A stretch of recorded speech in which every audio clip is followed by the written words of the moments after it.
পারা ৭। দয়াময় মেহেরবান আল্লাহর নামে। যখন তারা রসূলের প্রতি অবতীর্ণ বাণী মনোযোগ দিয়ে শোনে, তখন তাদের অশ্রু বিগলিত চোখে বলে দেয় যে তারা এর অন্তর্নিহিত সত্যকে উপলব্ধি করেছে। তারা তখন বলে, হে আমাদের প্রতিপালক, আমরা বিশ্বাস করেছি, তাই সত্যের সাক্ষীর তালিকায় আমাদের নাম অন্তর্ভুক্ত করো। তারা আরও বলে, যখন আমাদের ঐকান্তিক প্রত্যাশা একটাই যে আল্লাহ আমাদের সৎ কর্মশীলদের অন্তর্ভুক্ত করবেন, তখন আমরা কেন আল্লাহতে বিশ্বাস করব না? কেন আমাদের কাছে আগত মহান সত্যে বিশ্বাস করব না? তাদের এ কথার জন্যে আল্লাহর তরফ থেকে তাদের পুরস্কার হচ্ছে জান্নাত, যার পাদদেশে থাকবে প্রবহমান ঝর্ণাধারা। এটাই সৎকর্মশীলদের পুরস্কার, সেখানে তারা থাকবে চিরকাল। আর যারা সত্য অস্বীকার করেছে, আমার বাণীসমূহ মিথ্যা প্রতিপন্ন করতে চেয়েছে, তারা অনন্তকাল জাহান্নামের আগুনে পুড়বে।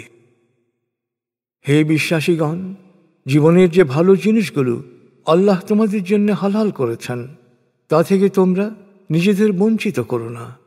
ভালো মন্দের বিষয়ে বাড়াবাড়ি করো না। নিশ্চয়ই আল্লাহ বাড়াবাড়ি অপছন্দ করেন।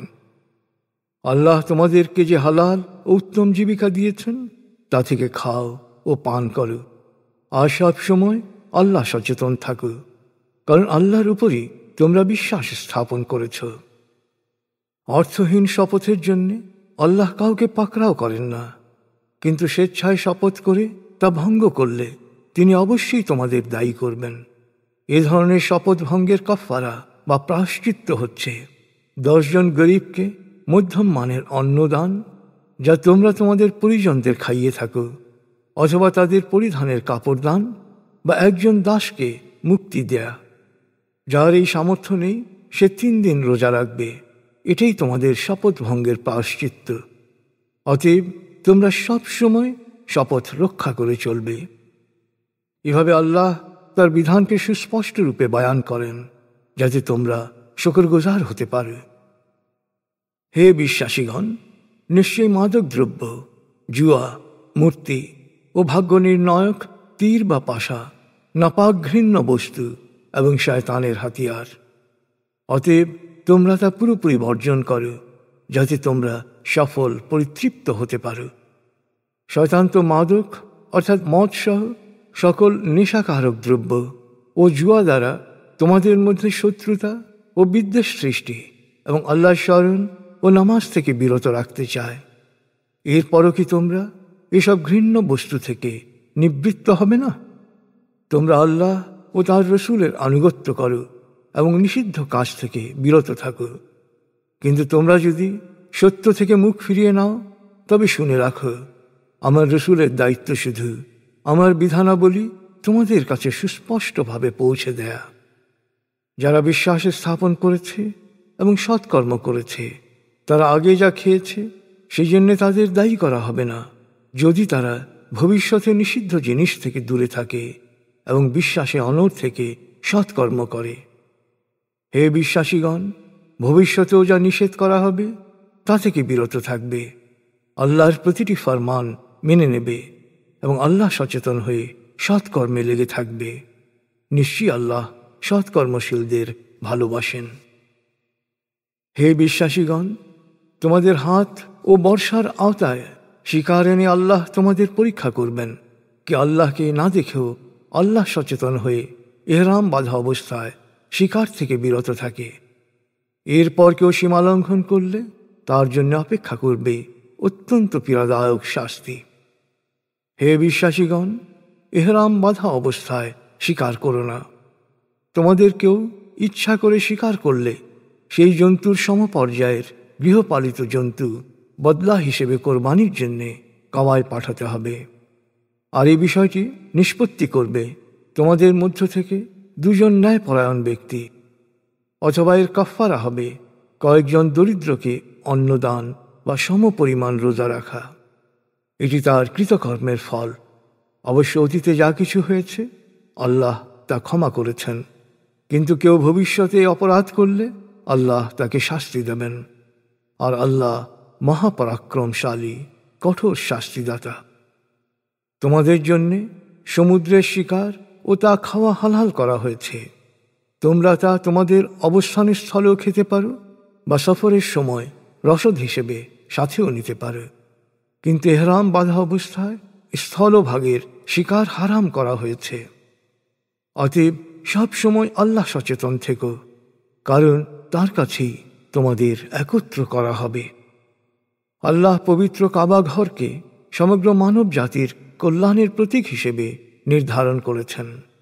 একইভাবে পবিত্র মাস ও গলায় মালা পরানো কোরবানির পশুও আল্লাহ মানুষের কল্যাণের জন্যে নির্ধারিত করেছেন, যাতে তোমরা জানতে পারো যে মহাকাশ ও পৃথিবীর সব কিছু সম্পর্কেই আল্লাহ অবহিত। নিশ্চয়ই আল্লাহ সর্ববিষয়ে সর্বজ্ঞ। জেনে রাখো, আল্লাহ শাস্তিদানে কঠোর, আবার অতীব ক্ষমাশীল, পরম দয়ালু। একইভাবে জেনে রাখো, আল্লাহর বাণী তোমাদের কাছে সুস্পষ্টভাবে শুধু পৌঁছে দেয়াই রসুলের দায়িত্ব। আর তোমাদের প্রকাশ্য ও গোপন সব কিছুই আল্লাহ জানেন। হে নবী, বলো, ভালো ও খারাপ কখনো এক হতে পারে না, যদিও অনেক খারাপ ও ক্ষতিকর জিনিস তোমাদের সহজেই মোহিত করে। তাই হে স্বাভাবিক বিবেক বুদ্ধি সম্পন্ন মানুষ, তোমরা আল্লাহ সচেতন হও, তার নাফরমানি করো না, তাহলেই তোমরা সফল হবে।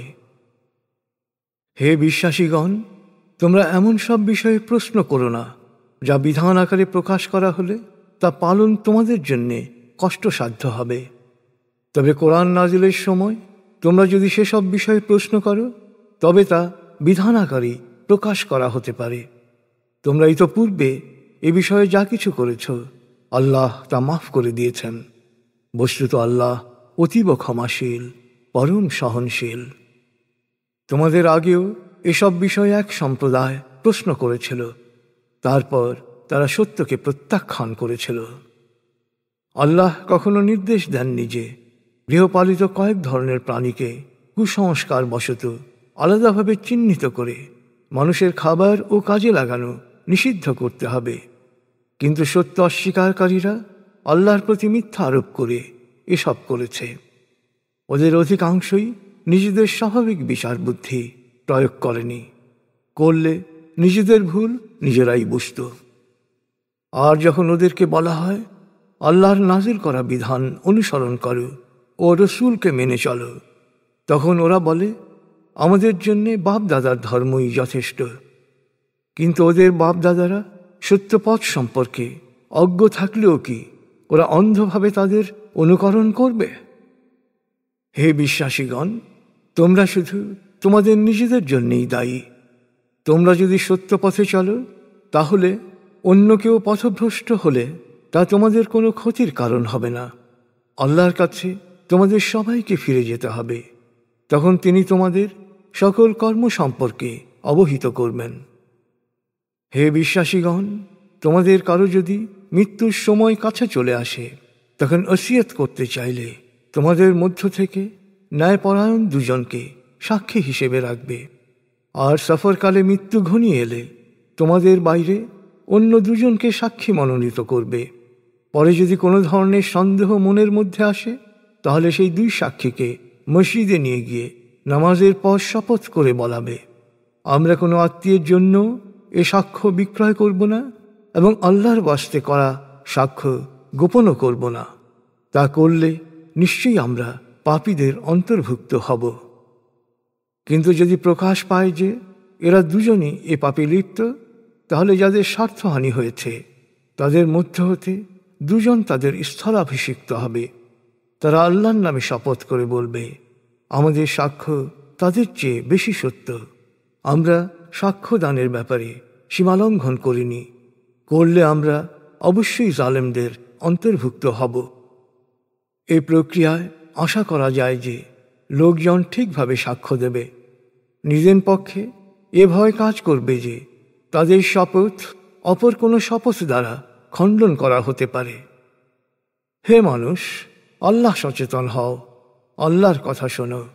জেনে রাখো, আল্লাহ সত্যত্যাগীদের হেদায়েত থেকে বঞ্চিত করেন।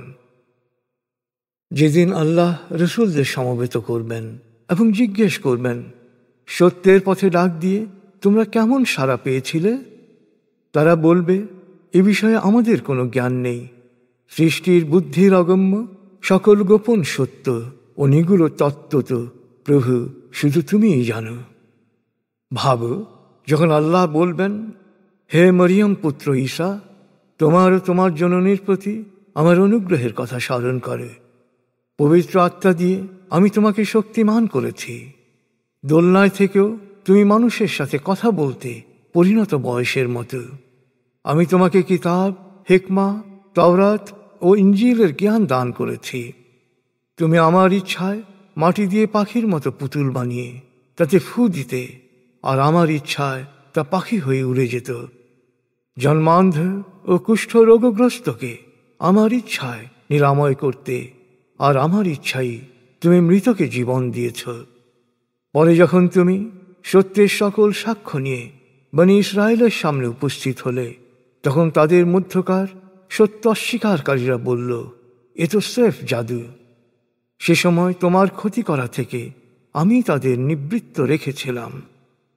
আরও স্মরণ করে, আমি যখন হাওয়ারীদের অনুপ্রাণিত করলাম, তোমরা আমার ও আমার রসুলের ওপর বিশ্বাস স্থাপন করে, তখন তারা বলল, আমরা বিশ্বাস করলাম এবং তুমি সাক্ষী থাকো যে আমরা তোমাতেই পুরোপুরি সমর্পিত।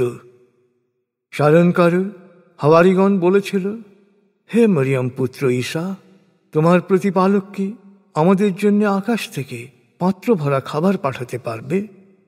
তখন ঈসা বলল, যদি তোমরা সত্যিকার বিশ্বাসী হও তবে আল্লাহর শক্তি সম্পর্কে সচেতন থেকো।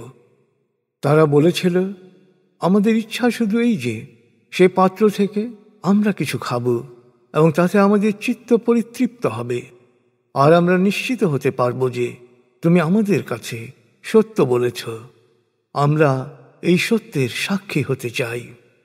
মরিয়ম পুত্র ঈসা তখন বলল, হে আল্লাহ, হে আমাদের প্রতিপালক, আকাশ থেকে আমাদের জন্য পাত্র ভরা খাবার প্রেরণ করো। এ হবে আমাদের সবার জন্যে আনন্দের উৎস এবং তোমার কাছ থেকে প্রাপ্ত সত্যের নিদর্শন। তুমিই সবাইকে রিজিক প্রদান করো, তুমিই সর্বোত্তম রিজিক দাতা। উত্তরে আল্লাহ বললেন, নিশ্চয়ই আমি তোমাদের কাছে পাত্র ভরা খাবার পাঠাব, কিন্তু এরপর তোমাদের মধ্যে কেউ সত্য অস্বীকার করলে এমন শাস্তি দেব যা দুনিয়ার কাউকে দেইনি। এরপর আল্লাহ যখন জিজ্ঞেস করবেন, হে মরিয়ম পুত্র ঈসা, তুমি কি লোকদের বলেছিলে তোমরা আল্লাহর সাথে আমাকে ও আমার মাকে উপাস্য রূপে গ্রহণ করো? তখন সে বলবে, তুমি মহামহিম, যা আমার বলার অধিকার নেই, তা আমি কিভাবে বলবো? যদি আমি তা বলতাম তুমি তো তা জানতে। আমার মনের সব কিছুই তুমি জানো, কিন্তু তোমার অন্তরের কোনো কিছুই আমি জানি না। সৃষ্টির বুদ্ধির অগম্য গোপন রহস্য ও নিগুড় তত্ত্ব সবই তোমার জানা। হে আল্লাহ, তুমি আমাকে যে আদেশ করেছ তা ছাড়া তাদেরকে আমি কিছুই বলিনি। আমি স্পষ্ট করে বলেছি, তোমরা আমার প্রতিপালক ও তোমাদের প্রতিপালক আল্লাহর ইবাদত করো। আর যতদিন আমি তাদের মধ্যে ছিলাম ততদিন আমি ছিলাম তাদের কার্যকলাপের সাক্ষী। আর যখন তুমি আমাকে তুলে নিলে তখন থেকে তো তুমিই তাদের কার্যকলাপের সাক্ষী। তুমি যদি তাদের শাস্তি দাও তবে তারা তো তোমারই দাস, আর যদি তাদের ক্ষমা করো তবে তুমি তো মহাপরাক্রমশালী, প্রজ্ঞাময়। তখন আল্লাহ বলবেন, আজ সত্যপন্থীরা তাদের সততার জন্য পুরস্কৃত হবে। তাদের জন্য রয়েছে জান্নাত, যার পাদদেশে থাকবে প্রবহমান ঝর্ণাধারা। তারা সেখানে থাকবে চিরকাল। আল্লাহ তাদের প্রতি প্রসন্ন হবেন আর তারাও হবে পরিতৃপ্ত। এটাই সর্বোত্তম সাফল্য। মহাকাশ ও পৃথিবীতে যা কিছু আছে তার উপর সার্বভৌমত্ব একমাত্র আল্লাহর, আর তিনি সর্ববিষয়ে পূর্ণ ক্ষমতাবান।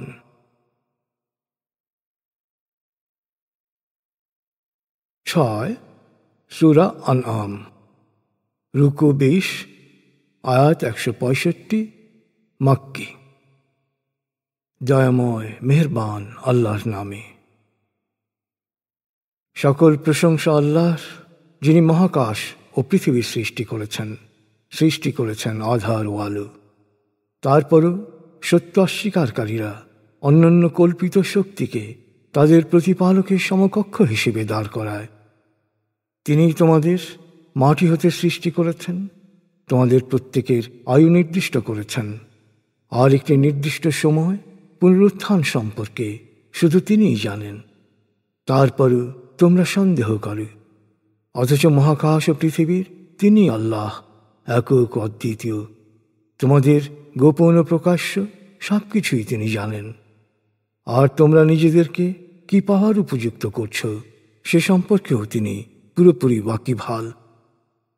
প্রতিপালকের কাছ থেকে অতীতেও যখন কোনো বাণী এসেছে, তখনই সত্য অস্বীকারের লালায়িতরা সে বাণী থেকে মুখ ফিরিয়ে নিয়েছে। এখন যখন সত্য ওদের কাছে উপস্থিত হয়েছে, একইভাবে ওরা সত্যকে প্রত্যাখ্যান করেছে। যা নিয়ে ওরা ঠাট্টা বিদ্রুপ করছে, শিগগিরই ওরা এর বাস্তবতা টের পাবে। ওরা কি দেখে না যে ওদের আগে আমি কত জনপদের বিনাশ ঘটিয়েছি? ওদেরকে জমিনের বুকে যে ক্ষমতা ও প্রতিপত্তি দিয়েছিলাম তা তোমাদেরকেও দেইনি।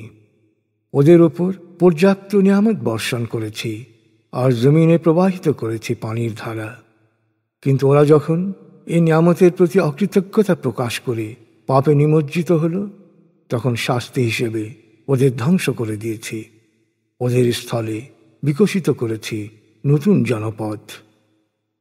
হে নবী, আমি যদি তোমার ওপর কাগজে লিখিত কোনো কিতাব নাজিল করতাম, তাহলেও সত্য অস্বীকারীরা হাত দিয়ে তাই স্পর্শ করার পর বলতো, এ তো স্রেফ জাদু। ওরা বলে, এই নবীর নিকট দৃশ্যমান ফেরেশতা পাঠানো হয় না কেন? যদি ফেরেশতা পাঠাতাম তাহলে তো চূড়ান্ত ফয়সলাই হয়ে যেত। অনুশোচনা করার জন্যে ওদেরকে কোনো অবকাশ দেয়া হতো না। তাছাড়া আমি যদি কোনো ফেরেশতাকে রসুল করে পাঠাতাম, তাহলে তো তাকে মানুষের আকৃতিতেই পাঠাতাম। ফলে ওরা বর্তমানে যে বিভ্রমে রয়েছে, তেমন বিভ্রমেই নিমজ্জিত থাকত। তোমার পূর্বেও অনেক রসুলকে ঠাট্টা বিদ্রুপ করা হয়েছে। যে সতর্ক বাণী নিয়ে ঠাট্টা বিদ্রুপ করা হয়েছে, শেষ পর্যন্ত সে আযাবেই তারা ধ্বংস হয়েছে। হে নবী, ওদের বলো, তোমরা সারা পৃথিবী ভ্রমণ করো, নিজেরাই দেখো সত্য অস্বীকারীদের পরিণতি কি হয়েছিল। ওদের জিজ্ঞেস করো, মহাকাশ ও পৃথিবীতে যা কিছু আছে তার মালিকানা কার? জবাবে বলো, এসব কিছুর মালিকানা একমাত্র আল্লাহর। দয়া ও করুণাকে তিনি তার নীতি হিসেবে গ্রহণ করেছেন। সন্দেহ নেই, মহাবিচার দিবসে তিনি তোমাদের অবশ্যই একত্র করবেন। কিন্তু যারা নিজেরাই নিজেদের প্রবঞ্চিত ও ক্ষতিগ্রস্ত করছে, তারা কখনোই তা বিশ্বাস করবে না। আসলে দিনের আলোয় বা রাতের আধারে যা কিছু বিরাজমান, যা কিছু বিকাশমান, সব কিছুই তার। তিনি সব শোনেন, সব জানেন। হে নবী, বলো, আল্লাহ ছাড়া অন্য কাউকে কি আমি প্রভু হিসেবে গ্রহণ করতে পারি? অথচ আল্লাহ মহাবিশ্বের স্রষ্টা। তিনিই সবাইকে আহার প্রদান করেন, কিন্তু তার কোনো আহারের প্রয়োজন নেই। আরও বলো, আমি আদিষ্ট হয়েছি এক আল্লাহতে সমর্পিতদের মধ্যে অগ্রণী হতে। আরও আদিষ্ট হয়েছি কোন অবস্থায় শরিককারীদের অন্তর্ভুক্ত না হতে। হে নবী, বলো, আমি যদি আমার প্রতিপালকের অবাধ্য হই, তাহলে আমি আশঙ্কা করছি মহাবিচার দিবসে আমাকেও শাস্তি ভোগ করতে হবে। আসলে সেদিন প্রভুর করুণা যে লাভ করবে, সেই শাস্তি থেকে রক্ষা পাবে, আর এটাই চূড়ান্ত সাফল্য। আল্লাহ যদি তোমাকে দুর্ভোগে ফেলেন, তবে তিনি ছাড়া কেউ তোমাকে দুর্ভোগ থেকে মুক্ত করতে পারবে না।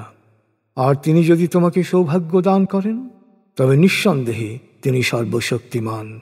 তিনি সৃষ্টির ওপর সর্বময় ক্ষমতার অধিকারী। একমাত্র তিনি সত্যিকার প্রজ্ঞাবান ও সর্বজ্ঞ। হে নবী, ওদের জিজ্ঞেস করো, কার সাক্ষ্য অকাট্য বলে গণ্য হবে? বলো, আমার ও তোমাদের মধ্যে সাক্ষী হচ্ছেন আল্লাহ, আর এই কোরআন আমার উপর নাজিল হয়েছে যাতে করে আমি তোমাদেরকে ও যাদের কাছে ভবিষ্যতে এ বাণী পৌঁছবে তাদের প্রত্যেককে সত্য সম্পর্কে জানাতে পারি। ওদের জিজ্ঞেস করো, তোমরা কি এই সাক্ষ্য দিচ্ছ যে আল্লাহর সঙ্গে অন্য উপাস্যও রয়েছে? হে নবী, বলো, আমি এমন সাক্ষ্য কিছুতেই দিতে পারি না। স্পষ্টভাবে বলো, আল্লাহ একমাত্র উপাস্য, আর তোমরা যে শিরক করছ তা থেকে আমি পুরোপুরি মুক্ত। যাদের আমি কিতাব দিয়েছি তারা রসুলকে সেভাবে চিনেছে যেভাবে তারা তাদের সন্তানকে চেনে। যারা নিজেরাই নিজেদের ধ্বংসের মুখে নিক্ষেপ করে তারা কখনো সত্য স্বীকার করতে প্রস্তুত হয় না।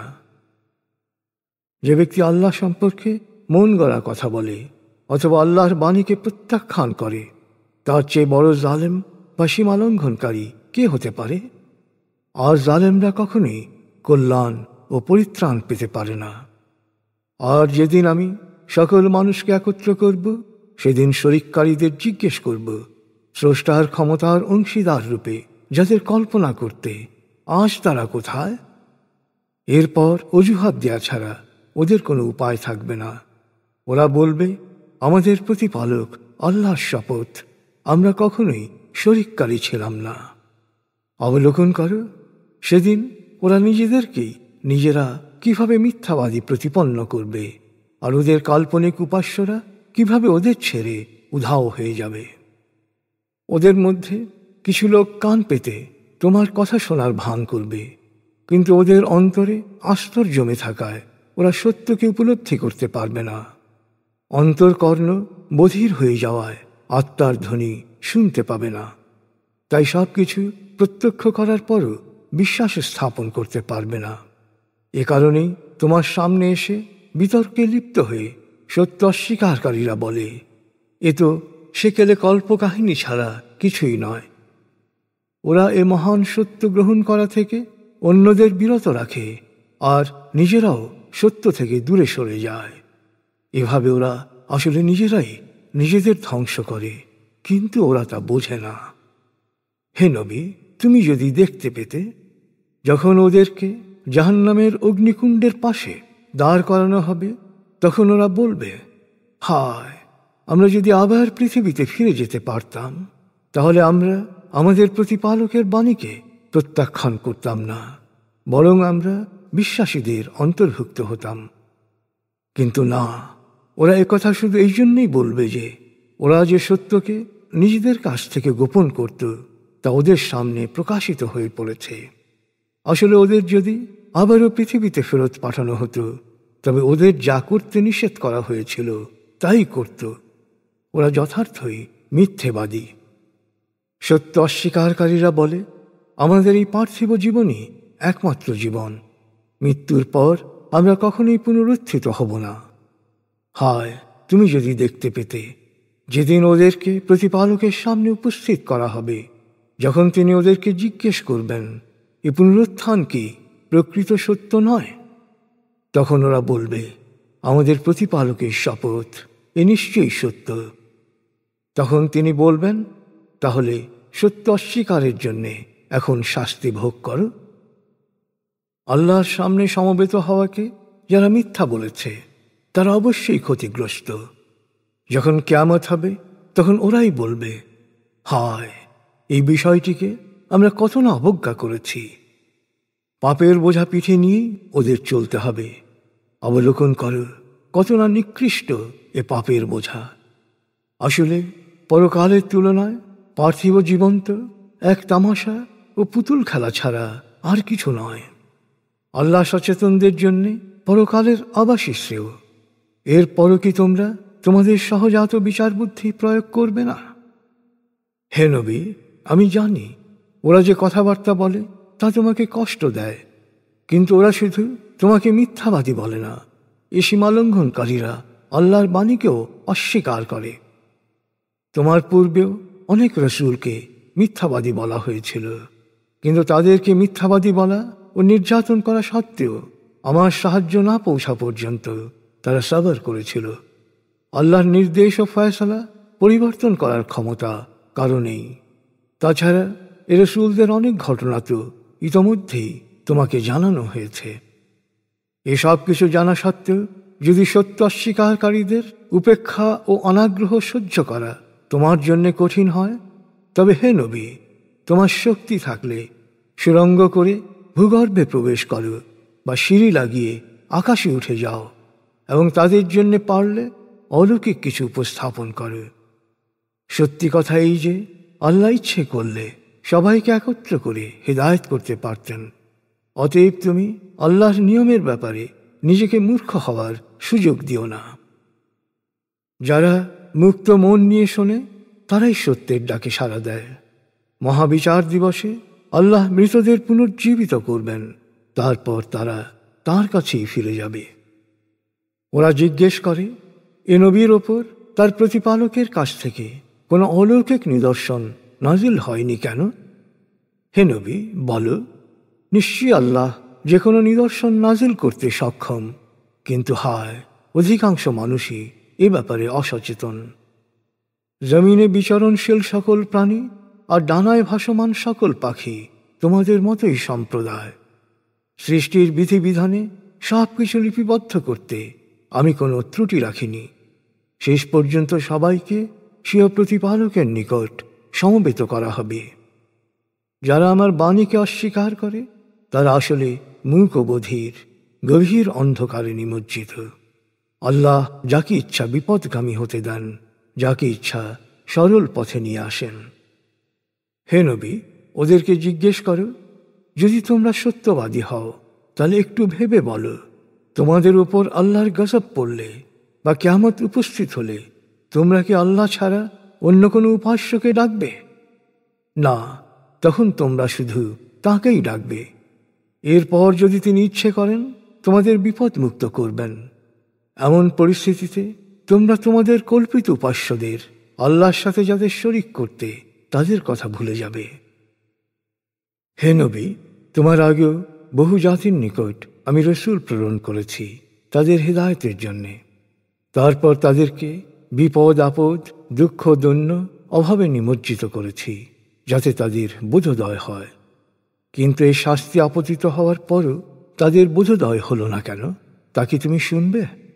আসলে ওদের হৃদয় বোধহীন, কঠিন হয়ে গিয়েছিল, আর অপসত্তারূপী শয়তান ওদেরকে বুঝিয়েছিল তোমরা যা করছো ভালোই করছো। তারপর ওদের যে উপদেশ দেওয়া হয়েছিল তা ওরা পুরোপুরি ভুলে গেল, আর আমিও ওদের জন্যে সচ্ছলতা ও বিলাসিতার দুয়ার খুলে দিলাম। ওরা যখন ভোগ বিলাসে মত্ত হয়ে গেল তখন ওদের সহসা পাকড়াও করলাম। হায়, তখন ওরা হতাশায় আচ্ছন্ন হয়ে গেল। এভাবেই আমি জালেম জাতিসমূহকে নির্মূল করেছি। নিশ্চয়ই সমস্ত প্রশংসা আল্লাহর, যিনি মহাবিশ্বের প্রতিপালক। হে নবী, ওদের জিজ্ঞেস করো, তোমরা কি কখনো ভেবে দেখেছ, আল্লাহ যদি তোমাদের দৃষ্টি ও শ্রবণ শক্তি কেড়ে নেন, হৃদয়ে আস্তর ফেলে দেন, তবে আল্লাহ ছাড়া কোন উপাস্য তোমাদের এ শক্তি ফিরিয়ে দেবে? হে মানুষ, দেখো আমি কত সহজ ও বিস্তারিতভাবে জীবনের সত্যগুলো বর্ণনা করছি, তারপরও তোমাদের বোধোদয় হচ্ছে না। হে নবী, ওদের জিজ্ঞেস করো, তোমরা কি ভেবে দেখেছ, হঠাৎ করে বা দৃশ্যমানভাবে তোমাদের উপর আল্লাহর গজব নাজিল হলে জালেমরা ছাড়া আর কে ধ্বংস হবে? আমি তো রাসূলদের সুসংবাদ বাহক ও সতর্ককারী হিসেবেই পাঠিয়েছি। তাই যারা তাদের কথায় বিশ্বাসে স্থাপন করবে এবং সৎভাবে জীবনযাপন করবে তাদের ভয়, পেরেশানি ও দুঃখ থাকবে না। কিন্তু যারা আমার বাণী ও বিধিবিধানসমূহ অস্বীকার করবে তাদের সকল পাপের শাস্তি তাদেরকে ভোগ করতে হবে। হে নবী, ওদের বলো, আমি তো কখনো তোমাদের বলিনি যে আমার কাছে আল্লাহর ধন ভাণ্ডার রয়েছে বা গায়েবের বিষয়ে আমার জ্ঞান রয়েছে, অথবা কখনো বলিনি যে আমি ফেরেশতা। আমি তো শুধু আমার ওপর নাজিল হওয়া ওহী অনুসরণ করি। হে নবী, ওদের জিজ্ঞেস করো, অন্ধ ও চক্ষুষ্মান কি কখনো সমান হতে পারে? তোমরা কি এর পরও কোরআনের শিক্ষা অনুধাবনে গভীর ধ্যানে নিমগ্ন হবে না, বা তোমাদের সহজাত বিচার বুদ্ধি প্রয়োগ করবে না? এক আল্লাহ ছাড়া অন্য কোনো সাহায্যকারীর অনুপস্থিতিতেই প্রতিপালকের সামনে সমবেত হতে হবে। এ নিয়ে যারা শঙ্কিত, হে নবী, তাদের তুমি এই ওহীর জ্ঞান দিয়ে সতর্ক করে দাও। হয়তো তারা এর ফলে যথার্থ অর্থেই আল্লাহ সচেতন হবে, অন্যায় থেকে নিজেদের রক্ষা করবে। প্রতিপালকের সন্তুষ্টি লাভের জন্যে যারা সকাল সন্ধ্যায় তাঁকে ডাকে, তাদের কাউকে তোমার মজলিস থেকে তুমি দূরে সরিয়ে দিও না। তাদের কোনো কাজের জবাবদিহিতার দায়িত্ব তোমার নেই, না তোমার কোনো কাজের জবাবদিহিতার দায়িত্ব তাদের ওপর বর্তায়। তাই তাদের কাউকে দূরে সরিয়ে দেওয়ার অধিকার তোমার নেই। যদি দূরে সরিয়ে দাও তাহলে তুমি জালেমদের অন্তর্ভুক্ত হবে। এভাবেই আমি পরস্পরকে পরস্পরের সাহায্যে পরীক্ষা করি। তা না হলে তারা অন্যদের দেখে বলতে পারত, আমাদের মধ্যে কি এদেরকেই আল্লাহ অনুগ্রহ করলেন? হে মানুষ, কে শুকরগুজার? এ বিষয়ে কি আল্লাহই সবচেয়ে ভালোভাবে ওয়াকিবহাল নন? হে নবী, আমার আয়াতে বিশ্বাস স্থাপনকারীরা যখন তোমার কাছে আসে, তখন তাদের বলো, তোমাদের উপর শান্তি বর্ষিত হোক। তোমাদের প্রতিপালক দয়া ও ক্ষমা করাকে তার কর্তব্য হিসেবে গ্রহণ করেছেন। তোমাদের মধ্যে কেউ না জেনে খারাপ কাজ করার পর তওবা করলে এবং কর্মপন্থা সংশোধন করে সঠিক পথ অনুসরণ করলে, জেনে রাখো আল্লাহ অতীব ক্ষমাশীল, পরম দয়ালু। এভাবেই আমি আমার বাণী সুস্পষ্টভাবে বয়ান করি, যাতে করে পাপে নিমজ্জিতদের পথ ও সত্য পথের পার্থক্য সুস্পষ্টভাবে বোঝা যায়। হে নবী, সত্য অস্বীকারীদের বলো, তোমরা আল্লাহ ছাড়া আর যাদের উপাসনা করো তাদের ইবাদত করতে আমাকে নিষেধ করা হয়েছে। বলো, আমি কখনোই তোমাদের ভ্রান্ত মতের অনুসারী হব না। যদি তা অনুসরণ করি তবে আমি বিপথগামীদের অন্তর্ভুক্ত হব এবং হেদায়েত প্রাপ্তদের কাতারে সামিল হতে পারব না। হে নবী, বলো, আমি প্রতিপালকের সুস্পষ্ট সাক্ষ্যের উপর দাঁড়িয়ে আছি, অথচ তোমরা তা প্রত্যাখ্যান করেছ। অজ্ঞতাবশত তোমরা যা খুব তাড়াতাড়ি পেতে চাও তা আমার ক্ষমতার বাইরে। ক্ষমতা ও কর্তৃত্ব তো শুধু আল্লাহর। তিনি শুধু সত্যই বর্ণনা করেন।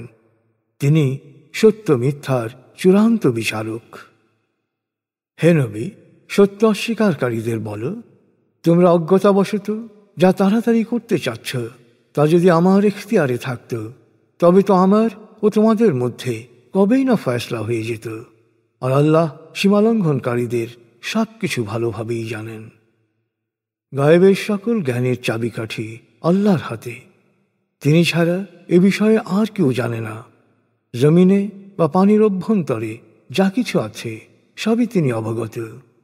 তার অগোচরে গাছের একটি পাতাও পড়ে না। তার অজ্ঞাতসারে মাটির ভেতরে কোনো শস্য দানা অঙ্কুরিত হয় না। আর্দ্র বা শুষ্ক প্রতিটি বস্তুর প্রকৃতি লিপিবদ্ধ রয়েছে উন্মুক্ত কিতাবে দৃষ্টিমানদের পড়ার জন্যে।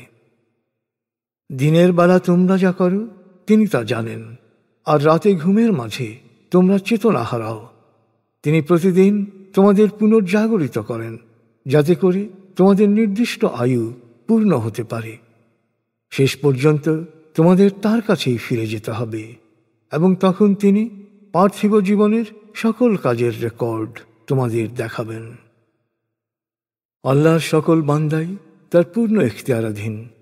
তিনি তোমাদের হেফাজতের জন্য রক্ষক প্রেরণ করেন। আয়ু শেষ হলে তাঁর পাঠানো ফেরেশতাই প্রাণবায়ু বের করে নেয়। আর তারা কেউই তাদের কর্তব্য পালনে কোনো ত্রুটি করে না। আর যারা মারা যায় তাদের আনা হয় তাদের প্রকৃত প্রতিপালকের কাছে। আসলে বিচারের এখতিয়ার তো শুধুমাত্র তার, আর তিনি দ্রুত পুঙ্খানুপুঙ্খ হিসাব গ্রহণকারী। হে নবী, ওদের জিজ্ঞেস করো, জলে বা স্থলে সমূহ বিপদ থেকে কে তোমাদের রক্ষা করে? ঘন বিপদের অন্ধকার মুহূর্তে কার কাছে গোপনে কাতর স্বরে প্রার্থনা করো? কাকে বলো, এই বিপদ থেকে উদ্ধার করলে আমরা অবশ্যই শুকরগুজার বান্দাদের অন্তর্ভুক্ত হব? হে নবী, বলো, শুধু আল্লাহ তোমাদের এই বিপদ ও যে কোনো দুঃখ কষ্ট থেকে উদ্ধার করেন। এরপর কাল্পনিক উপাস্য তৈরি করে আল্লাহর সাথে শরিক করছো কেন? হে নবী, বলো, আল্লাহ ইচ্ছে করলেই ঊর্ধ্বলোক বা জমিনের গভীর থেকে তোমাদের ওপর আযাব পাঠাতে পারেন, অথবা তোমাদের বিভিন্ন দলে ভাগ ও সংঘাত সৃষ্টি করে একে অপরের আতঙ্কের স্বাদ গ্রহণ করাতে পারেন।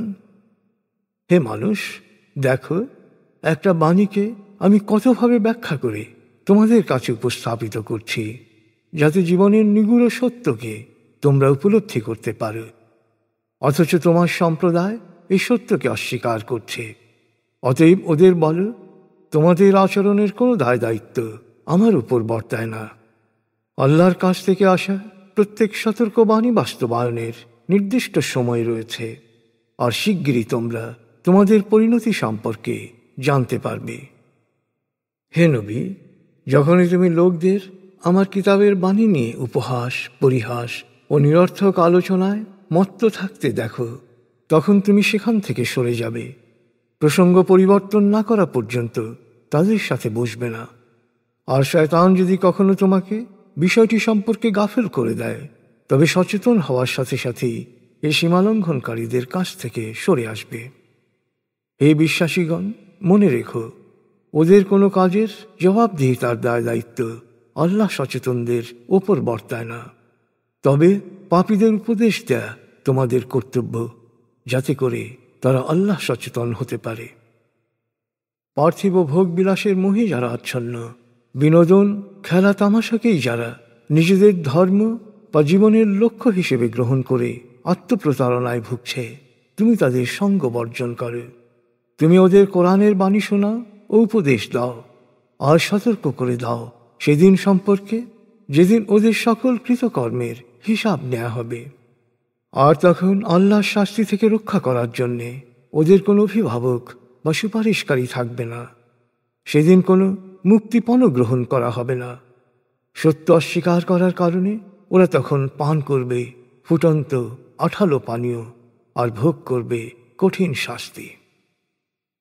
হে নবী, ওদের জিজ্ঞেস করো, আল্লাহকে বাদ দিয়ে আমরা কিভাবে এমন কোনো কাল্পনিক উপাস্যকে ডাকতে পারি যারা আমাদের কোনো কল্যাণ বা অকল্যাণ করতে পারে না?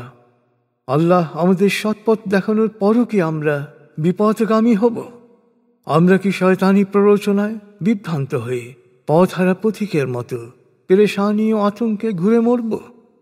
অথচ তার সাথীরা তাকে সঠিক পথের ডাক দিয়ে বলছে, আমাদের কাছে এসো। হে নবী, ওদের বলো, নিশ্চয়ই আল্লাহর পথই সঠিক পথ, আর তিনি আদেশ করেছেন আল্লাহতে পুরোপুরি সমর্পিত হও, নামাজ কায়েম করো এবং সব সময় আল্লাহ সচেতন থাকো, কারণ তার কাছেই তোমাদের সমবেত করা হবে। এক অন্তর্নিহিত সত্য প্রকাশে তিনি মহাকাশ ও পৃথিবী সৃষ্টি করেছেন। তিনি যখনই বলবেন হ, তখনই তা হয়ে যাবে। তার কথাই সত্য। যেদিন পুনরুত্থানের জন্যে সিংহায় ফু দেয়া হবে, সেদিনের সর্বময় কর্তৃত্ব তো শুধু তারই। প্রকাশ্য ও নিগূঢ় রহস্যময় প্রতিটি বিষয়ই তিনি সব কিছু জানেন। তিনি প্রজ্ঞাময়, সবিশেষ ওয়াকিবহাল। স্মরণ করো, ইব্রাহিম যখন তার পিতা আজরকে বলেছিল, আপনি কি মূর্তিকে উপাস্যরূপে গ্রহণ করেছেন? আমি তো আপনাকে ও আপনার সম্প্রদায়কে সুস্পষ্ট বিভ্রান্তিতে নিমজ্জিত দেখছি। আমি এই সময় ইব্রাহিমকে প্রথমবারের মতো মহাকাশ ও পৃথিবীর পরিচালন ব্যবস্থা সম্পর্কে অন্তর্দৃষ্টি দান করি, যাতে সে দৃঢ় বিশ্বাসীদের অন্তর্ভুক্ত হয়। রাতের অন্ধকার যখন তার চারপাশ ছেয়ে ফেলল, তখন সে আকাশে দেখল এক উজ্জ্বল নক্ষত্র। সে ভাবল, এই হচ্ছে আমার প্রতিপালক। তারপর যখন তা অস্তমিত হল, তখন সে ভাবল, যা ডুবে যায় তা আমার প্রতিপালক হতে পারে না। পরে যখন রাতে পূর্ণ চাঁদ উদিত হল, তখন সে ভাবল, এই হচ্ছে আমার প্রতিপালক। যখন চাঁদও অস্তমিত হল, তখন সে বলে উঠল, আমার প্রতিপালক আমাকে সৎপথ না দেখালে আমি বিভ্রান্তদের দলে সামিল হব। তারপর সূর্যকে উঠতে দেখে সে ভাবল, এই হচ্ছে আমার প্রতিপালক, এ সবচেয়ে বড়, সবচেয়ে উজ্জ্বল। কিন্তু যখন সূর্য অস্তমিত হল, তখন সে উচ্চস্বরে বলল, হে আমার সম্প্রদায়, তোমরা যা কিছুকে আল্লাহর শরীক বানিয়েছ তার সাথে আমার কোনো সম্পর্ক নেই। নিশ্চয়ই আমি একাগ্র চিত্তে মহাবিশ্বের স্রষ্টার প্রতি আমার আনুগত্য ঘোষণা করছি। আল্লাহর সঙ্গে শরিককারীদের সাথেও আমার কোনো সম্পর্ক নেই। ইব্রাহিমের সাথে তার সম্প্রদায়ের লোকেরা বিতর্কে লিপ্ত হল। সে বলল, তোমরা কি আল্লাহকে নিয়ে আমার সাথে ঝগড়া করতে চাও? অথচ তিনি আমাকে সঠিক পথ দেখিয়েছেন। আমি তোমাদের কল্পিত উপাস্যদের ভয় করি না, কারণ আমার প্রতিপালক না চাইলে আমার কোনো ক্ষতি হতে পারে না। আমার প্রতিপালকের জ্ঞান ও কর্তৃত্ব সকল জিনিসের উপর পরিব্যাপ্ত। এরপরও কি তোমাদের বোধোদয় হবে না? তোমরা যেখানে আল্লাহর সনদ ছাড়াই তার শরীক বানাতে ভয় করনি, সেখানে আল্লাহর সাথে যেসব কল্পিত উপাস্যদের তোমরা শরীক করো, তাদের কেন আমি ভয় করব? যদি তোমাদের জানা থাকে তবে বলো, আমাদের এই দু দলের মধ্যে কে বেশি নিরাপত্তা ও কল্যাণের অধিকারী? আসলে যারা বিশ্বাস করেছে এবং আল্লাহর সাথে কোনো কিছুকে শরীক করে বিশ্বাসকে কলুষিত করেনি, তারাই সৎপথ প্রাপ্ত। নিরাপত্তা ও কল্যাণ তাদেরই জন্যে। অকাট্য যুক্তি দিয়েই ইব্রাহিম তার সম্প্রদায়ের মোকাবেলা করেছিল। আমি যাকে ইচ্ছা উচ্চ মর্যাদা দিয়ে অনুগৃহীত করি। নিশ্চয়ই তোমার প্রতিপালক প্রজ্ঞাময়, সর্বজ্ঞ। এরপর আমি ইব্রাহিমকে ইসহাক ও ইয়াকুবের মতো সন্তান দিয়েছি, প্রত্যেককে সরল পথ দেখিয়েছি। এর আগে আমি নূহকেও সরল পথ দেখিয়েছি এবং তারই বংশধর দাউদ, সুলাইমান, আইয়ুব, ইউসুফ, মুসা ও হারুনকে সৎপথ প্রদর্শন করেছি। আমি এভাবেই সৎকর্মশীলদের পুরস্কৃত করি। একই প্রক্রিয়ায় আমি জাকারিয়া, ইয়াহিয়া, ঈসা ও ইলিয়াসকে সৎপথে পরিচালিত করেছি। এরা সবাই সৎকর্মশীলদের অন্তর্ভুক্ত। তাদেরই পরিবার হতে সৎপথে পরিচালিত করেছি ইসমাইল, আল ইয়াসা, ইউনুস ও লুতকে, এবং তাদের পূর্বপুরুষ, বংশধর ও ভাইদের অনেককে বিশেষ বৈশিষ্ট্য দান করেছি। তাদের বিশেষ কাজের জন্যে মনোনীত করেছি ও সরল সঠিক পথে পরিচালিত করেছি। এ পথই আল্লাহর পথ। তিনি যাকে ইচ্ছা সৎ পথে পরিচালিত করেন। তারা যদি আল্লাহর সাথে কাউকে শরীক করত, তবে তাদের সকল ভালো কাজও নিষ্ফল হতো। তাদেরকেই আমি প্রত্যাদেশ, সূক্ষ্ম বিচার ক্ষমতা ও নবুয়ত প্রদান করেছিলাম। এখন সত্য অস্বীকারীরা এ সত্য প্রত্যাখ্যান করলেও কিছু যায় আসে না। আমি এমন এক জনগোষ্ঠীকে এ নিয়ামত দান করেছি যারা কখনোই সত্য প্রত্যাখ্যান করবে না। আল্লাহ এদেরকে সৎ পথে পরিচালিত করেছেন। অতএব হে নবী, তুমি এদের পথে অনুসরণ করো এবং ওদেরকে বলো, এ সত্য প্রকাশের জন্যে আমি তোমাদের কাছ থেকে কোনো পুরস্কার প্রত্যাশা করি না, বরং এ তো সমগ্র মানব জাতির জন্যে উপদেশ। আল্লাহর যথার্থ মহিমা উপলব্ধি করতে ব্যর্থ হওয়ার কারণে ওরা বলে, আল্লাহ মানুষের উপর কিছুই নাজিল করেননি। হে নবী, ওদের জিজ্ঞেস করো, মুসার কিতাব কে নাজিল করেছিল? মুসার কিতাব ছিল মানুষের জন্য আলোকবর্তিকা ও পথ নির্দেশ, যা তোমরা লিপিবদ্ধ করেছ। যার কিছু অংশ তোমরা প্রকাশ করো আর অধিকাংশই রাখো গোপন। আর সে কিতাবের মাধ্যমে তোমাদের যে শিক্ষা দেয়া হয়েছে তা না তোমাদের জানা ছিল, না তোমাদের বাপ দাদারা তা জানত। জবাবে ওদের বলো, আল্লাহই তা নাজিল করেছিলেন। এরপর ওদের ছেড়ে দাও, ওরা মত্ত থাকুক ওদের অর্থহীন যুক্তিতর্কের নিষ্ফল খেলায়। হে নবী, আমি এই কল্যাণময় কিতাব নাজিল করেছি যা অতীতের সকল কিতাবের সত্যায়ক।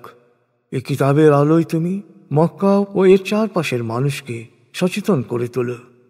যারা আখেরাতে বিশ্বাস করে তারা অবশ্যই এই কিতাবে বিশ্বাস করে এবং নামাজে নিরবচ্ছিন্নতা, ধারাবাহিকতা বজায় রাখে। সবচেয়ে বড় জালেম হচ্ছে সেই ব্যক্তি যে আল্লাহ সম্পর্কে বানিয়ে মিথ্যা বলে বা ওহী নাজিল হওয়ার মিথ্যা দাবি করে, বা বলে যে আল্লাহ যা নাজিল করেছেন আমিও তেমনি কিছু নাজিল করব। হায়, তুমি যদি এ জালেমদের অন্তিম অবস্থা দেখতে পেতে, তা কত না মর্মান্তিক। মৃত্যু যন্ত্রণায় যখন তারা কাতরাবে, তখন ফেরেশতারা ওদের বলবে, তোমাদের প্রাণ বের করে তোমরা আল্লাহ সম্পর্কে মিথ্যা বলতে আর ঔদ্ধত্যের সাথে আল্লাহর বাণীকে মেনে নিতে অস্বীকার করতে। এখন ভোগ করো অবমাননাকর শাস্তি। মহাবিচার দিবসে আল্লাহ বলবেন, তোমাদের যেমন একা পৃথিবীতে পাঠিয়েছিলাম, তেমনি একাকী আমার কাছে ফেরত এসেছ। তোমাদের জীবদ্দশায় যা কিছু জীবন উপকরণ, অর্থবিত্ত, নামধাম, ক্ষমতা, কর্তৃত্ব দিয়েছিলাম, সব পেছনে ফেলে রেখে এসেছ। তোমাদের মঙ্গলামঙ্গলের ব্যাপারে আল্লাহর শরীক হিসেবে যে উপাস্যদের ভাবতে, সেই সুপারিশকারীরাই বা আজ কোথায়? তোমাদের পারস্পরিক সম্পর্ক ছিন্ন হয়ে গেছে, তোমাদের সকল বিভ্রান্তিকর ধারণাও উধাও হয়ে গেছে। নিশ্চয়ই আল্লাহ শস্য দানা ও বীজকে অঙ্কুরিত করেন, নিষ্প্রাণ থেকে প্রাণের উন্মেষ ঘটান, আবার দুরন্ত প্রাণকে করেন প্রাণহীন। এই সর্বময় কর্তৃত্ব তো শুধু আল্লাহর। তারপরও কত বিকৃত ভ্রান্ত চিন্তা করে তোমাদের মন। রাতের আবরণ সরিয়ে তিনি প্রভাতের উন্মেষ ঘটান, বিশ্রামের জন্যে তিনি রাতকে ঢেকে দেন আধারে, গণনার জন্যে তিনি সূর্য ও চন্দ্র সৃষ্টি করেছেন। মহাপরাক্রমশালী সর্বজ্ঞের জ্ঞান দ্বারা এসব কিছুই সুবিন্যস্ত। তিনি নক্ষত্ররাজি সৃষ্টি করেছেন, যাতে তোমরা জলে স্থলে অন্ধকারে পথের দিশা পাও। জ্ঞান অন্বেষণকারীদের জন্যে আমি আমার নিদর্শনসমূহ সুস্পষ্টভাবেই বর্ণনা করছি। তিনি এক ব্যক্তি থেকে তোমাদের সৃষ্টি করেছেন, তোমাদের প্রত্যেকের জন্য রয়েছে অস্থায়ী ও স্থায়ী আবাস। জ্ঞান অন্বেষণকারীদের জন্যেই আমি এত সুস্পষ্টভাবে সত্যের বয়ান করছি। তিনি আকাশ থেকে পানি বর্ষণ করেন, আর সে পানি অঙ্কুরোদ্গম ঘটায় সকল প্রকার বীজ ও শস্য দানার। সবুজ পত্র পল্লবে আস্তে আস্তে বড় হতে থাকে চারা, চারা বড় হতে হতে ভরে ওঠে ঘন সন্নিবিষ্ট শস্য দানা আর বীজে। আর তিনি খেজুর গাছের মাথি থেকে ঝুলন্ত কাঁদি বের করেন, যা পরিপক্ক হয়ে নুয়ে পড়ে। তিনি বিকশিত করেছেন আঙুর, জয়তুন ও আনারের বাগান। ফলগুলোর বৈশিষ্ট্যের দিকে তাকাও, কোনোটা একে অপরের মতো, আবার কোনোটার একেবারেই ভিন্ন রূপ। যখন ফল ধরে আর যখন ফল পাকে, তখন এর প্রতি গভীরভাবে তাকাও। বিশ্বাসীদের জন্যে এর মধ্যেই রয়েছে আল্লাহর মহিমার নিদর্শন। কিছু কিছু মানুষ সব ধরনের অদৃশ্য সত্তাকে, জিনকে আল্লাহর শরীক করে, অথচ তিনি এদের সৃষ্টি করেছেন। আর ওরা অজ্ঞতাবশত আল্লাহর পুত্র কন্যা কল্পনা করেছে, অথচ আল্লাহ এসব তুলনা ও সীমাবদ্ধতা থেকে পবিত্র, মহামহান। আল্লাহ মহাবিশ্বের সব কিছু স্রষ্টা, একক অদ্বিতীয়। তার সন্তান হবে কেমন করে? তার তো কোনো সাথী নেই। তিনিই তো সব কিছু সৃষ্টি করেছেন, সব কিছু সম্পর্কেই তিনি সবিশেষ ওয়াকিবহাল। এসবই হচ্ছে তোমাদের প্রতিপালক আল্লাহর মহিমা। তিনি ছাড়া কোনো উপাস্য নেই, অতএব তোমরা শুধু তারই ইবাদত করো। তিনি সব কিছুরই কর্মবিধায়ক। কোনো মানবীয় জ্ঞান তাঁর সম্পর্কে ধারণা করতে সক্ষম নয়, কিন্তু সকল মানবীয় জ্ঞানই তার আওতাধীন। তিনি অতিশয় সূক্ষ্মদর্শী, সব বিষয়ে পরিপূর্ণ ওয়াকিবহাল। এ ওহীর মাধ্যমে তোমাদের প্রতিপালকের কাছ থেকে অন্তর্দৃষ্টি উন্মোচনকারী আলো এসে উপস্থিত হয়েছে। যে দেখবে, অর্থাৎ এই আলোয় আলোকিত হবে, সে কল্যাণ লাভ করবে, আর যে চোখ বন্ধ করে রাখবে, সে নিজেই ক্ষতিগ্রস্ত হবে। অতএব হে নবী, অন্তর্দৃষ্টিতে ঠুলি লাগানো এই অন্ধদের বলো, আমি তোমাদের পাহারাদার নই। আমি এভাবেই সত্যকে বিভিন্ন আঙ্গিকে বুঝিয়ে বলি। ওরা বিদ্বেষবশত বলবে যে তুমি এসব কিছু কারো কাছ থেকে পড়ে এসেছ, আর জ্ঞান অন্বেষণকারীরা প্রকৃত সত্যকে উপলব্ধি করবে। অতএব হে নবী, তোমার প্রতি যে ওহী নাজিল হয়েছে তাই অনুসরণ করো, কেননা এক আল্লাহ ছাড়া কোনো উপাস্য নেই। আল্লাহর সাথে যারা শরিক করে তাদের কাছ থেকে দূরে থাকো। আল্লাহ যদি ইচ্ছে করতেন তবে তারা শিরক করত না। তাছাড়া তোমাকে ওদের পাহারাদারও নিযুক্ত করা হয়নি। ওদের কোনো কাজের দায় দায়িত্ব তোমার উপর বর্তায় না। আর হে বিশ্বাসীরা, স্পষ্ট করে শুনে রাখো, আল্লাহকে বাদ দিয়ে ওরা জাতির উপাসনা করে, ওদের সে দেবতাদের গালি দিও না। যদি দাও তাহলে ওরা অজ্ঞতাবশত বাড়াবাড়ি করে আল্লাহকে গালি দেবে। আমি প্রত্যেক মানব গোষ্ঠীর জন্যেই তাদের কার্যকলাপকে শোভন ও চাকচিক্যময় করার সুযোগ করে দিয়েছি। শেষ পর্যন্ত সবাইকে তাদের প্রতিপালকের কাছে ফিরে যেতে হবে। তখন তিনি তাদের সকল কৃতকর্ম সম্পর্কে অবহিত করবেন। ওরা আল্লাহর নামে কঠিন শপথ করে বলে, ওদের কাছে যদি কোনো অলৌকিক নিদর্শন উপস্থাপন করা হয় তবে ওরা অবশ্যই এই কিতাবে বিশ্বাস করবে। হে নবী, ওদের বলো, অলৌকিক নিদর্শনাবলী তো শুধু আল্লাহর এখতিয়ারভুক্ত, আর তোমাদের জানা থাকা ভালো, এমনকি ওদের সামনে কোনো অলৌকিক নিদর্শন উপস্থিত করা হলেও ওরা তা বিশ্বাস করতে প্রস্তুত নয়। ওরা যেমন এই কিতাবকে প্রথমবার বিশ্বাস করেনি, তেমনি ওদের অন্তর ও দৃষ্টি অবিদ্যায় আচ্ছন্ন হওয়ায় ওরা অবাধ্যতার কারণে শুধু বিভ্রান্তির মধ্যেই ঘুরপাক খাবে।